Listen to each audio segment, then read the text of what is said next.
కళింగరాజు చచ్చిపోయాడు. కళింగరాజు ఇద్దరు పిల్లలు చనిపోయారు. అసలు అది దుర్యోధనుడికి భయంకరమైన ట్రామా. ఎందుకంటే వాళ్ళ యొక్క రాజు ఏ రాజ్యం నుంచైతే పిల్లని తెచ్చి పెళ్లి చేసుకున్నాడో ఆ వియంకుడు పిల్లలు తన యొక్క బావుమర్దులందరూ చనిపోగానే అసలు భీకరమైన కోపంతో దుర్యోధనుడు భీష్ముణ్ణి చూసి, భీష్మ, ఎలాగైనా ఇవాళ భీముణ్ణి సంహరించాలి.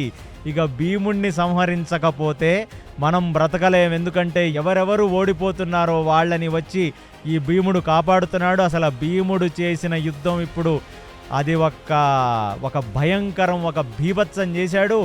ఇప్పుడు ఇతన్ని మీరు నిగ్రహించవలసినది అనగానే ఎప్పుడైతే ఆ గద విసిరేసిన భీముడు వెళ్ళి అతని యొక్క రథం మీద నించున్నాడో చాలా కోపంగా ద్రోణాచార్యుడు, భీష్ముడు ఇక వాన పరంపర భీముడు మీద కురిపించటం మొదలుపెట్టారు. అది గమనించిన వాళ్ళయ్యి ఇక సాత్యకి ఇప్పుడు భీముడికి సపోర్టుగా పరిగెత్తుకుంటూ వస్తున్నాడు. ఎందుకంటే ఇప్పుడు కురువృద్ధులైన ఇద్దరు భీముడిని టార్గెట్ చేశారు. వెనక నుంచి దుర్యోధనుడు చూస్తున్నాడు.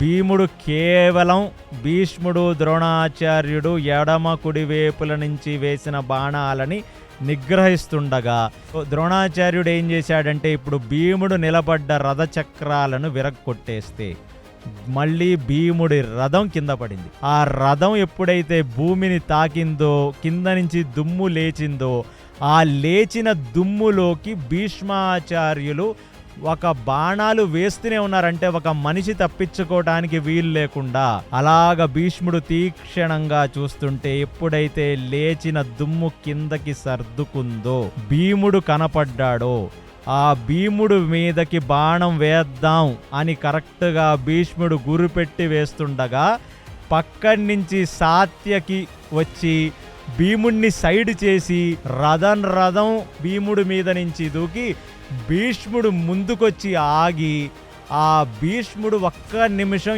ఎవరు వీడు అని చూసుకుంటున్న తరుణంలో సాత్యకి బాణం తీసి భీష్ముడి యొక్క రథసారథి గుండెల్లో కొట్టి భీష్ముడి వైపు చాలా కోపంగా చూస్తాడు ఈ సాత్యకి.